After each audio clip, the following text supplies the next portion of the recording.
السلام علیکم۔ اے اللہ اپنی مخلوق پر رحم فرما۔ ایک رات ایک صاحب کی نشاندہی پر سفید پوش خاندان کو راشن دینے کے بعد جب گھر واپسی کے لیے چوک سے گزرنے لگا تو ہر طرف سناٹے اور گٹا ٹوپ اندھیرے کا راج تھا۔ ایسی اندھیرے میں ایک دھیمی سی آواز آئی، بھائی مدد۔ میں نے یہ سوچ کر نظر انداز کرنا چاہا کہ کوئی پیشہ ور گداگر ہوگا، لیکن دل میں خیال آیا کہ پیشہ ور ہوتا تو اندھیرے میں یوں اس وقت کھڑا نہ ہوتا۔ گاڑی روک کر پاس گیا، دیکھا اندھیرے میں ایک شخص منہ پر ہاتھ رکھے کھڑا ہے۔ جی بھائی، کیسی مدد چاہیے؟ اور یوں منہ چھپائے اندھیرے میں کیوں کھڑے ہو؟ ہاتھ تو ہٹائیے۔ میرے کہنے پر اس نے اپنے ہاتھ چہرے سے ہٹایا۔ اللہ کے پناہ، اس شخص کے گال آنسو سے بھرے تھے اور آہستہ آہستہ آواز میں رو رہا تھا۔ دونوں ہاتھوں کو گالوں سے ہٹا کر معافی مانگنے کے انداز میں جوڑ کر کھڑا ہو گیا اور سر نیچے جھکا لیا۔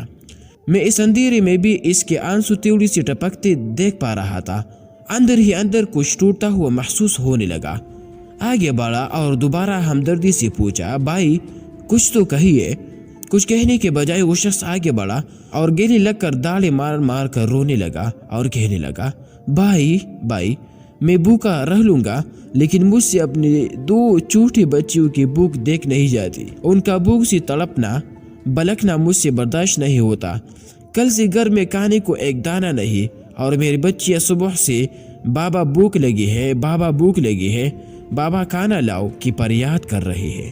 بھائی کبھی زندگی میں ایسا نہیں ہوا کہ میری بچیاں بھوکی سوئی ہو۔ روزانہ کھانے کے ساتھ بچیوں کے لیے فروٹس لاتا تھا۔ آج بچیاں کہتے ہیں، بابا بھلے ہمیں فروٹس نہ دو، ہم ضد نہیں کریں گے، پر کھانا تو دے دو۔ اب تو بابا ہمارے ہر بات مانتے تھے، اب ہم کھانا مانگ رہے ہیں تو کھانا کیوں نہیں دیتے؟ صاحب میں فقیر نہیں ہوں، لاک ڈاؤن کی وجہ سے حالات ایسی ہو گئی، کبھی کسی کے آگے ہاتھ نہیں پھیلایا۔ صاحب آپ گھر چل کر دیکھ لو، آٹے کا ایک ذرہ بھی نکلے تو جو چور کی سزا۔ آپ میرا شناختی کارڈ رکھ لو، جتنے فوٹو کھینچتے ہیں کھینچ لو، بس میرے بچیوں کو چل کر اپنے ہاتھ سے کھانا دے دو، میں اور بیوی بھوکے سو جائیں گے۔ یہ کہہ کر وہ شخص پوٹ پوٹ کر دوبارہ رونے لگا۔ دل میں خیال آیا، میں بھی بیٹی کا باپ ہوں، خدا نہ کرے کبھی میری بیٹی پر ایسا وقت نہیں۔ خدا کی قسم دل پٹتا محسوس ہونے لگا، سارا جسم کانپ سا گیا، زبان جیسے بولنا بھول گئی۔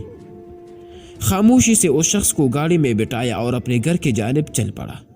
دوران سفر اس نے بتایا کہ اس کا نام صابر ہے، 13 سال سے گھروں پر کلر کا کام کرتا ہے، محنت مزدوری کر کے اپنا گزر بسر کرتا تھا، لیکن لاک ڈاؤن کی وجہ سے حالات خراب ہو گئی۔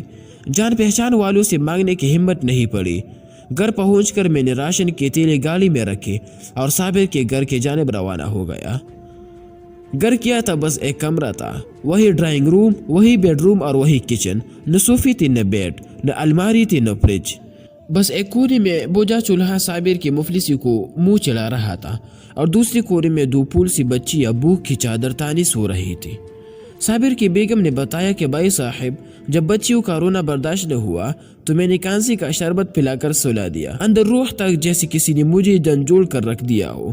سستے دل، کپ کپاتے ہاتھوں اور نم آنکھوں کے ساتھ راشن کے تھیلے کمرے کے کونے میں رکھ کر ایک پیار بھری نظر بچیوں پر ڈال کر اس دعا کے ساتھ صابر کے گھر سے نکل گیا کہ اے اللہ، ان بچیوں کی نصیب اچھی فرما، اپنی مخلوق پر رحم فرما، بھوکوں کی مدد فرما، آمین۔